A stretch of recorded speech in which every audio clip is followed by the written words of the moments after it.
এই মুহূর্তে সবচেয়ে কাকে বেশি মনে পড়ে আপন পরিবারের ভিতরে কাকে কারে বেশি মনে পড়ছে আপনার এই মুহূর্তে কাউরি মনে পড়ছে না ভুলে গেলেন সবাই এই 18 বছরের ইতিহাস ভুলে গেলেন আপনি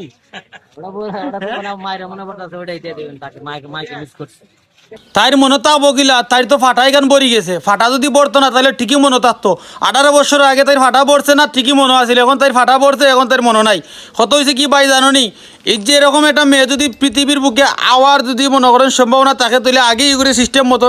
দুনিয়া থেকে বিদায় করিলিও যদি জানা হয়ে যায় আর কি কম্পিউটার করিয়া যদি ফাইলাও যে এরকম হইব আর এরকম তো বুঝার মতো ক্ষমতা নাই কারণ হয়েছে আলেমের গলো জালেম হয় আর জালেমের গরো আলেম হয়ে যায় তো কত এটা না কত হয়েছে কি জানো নি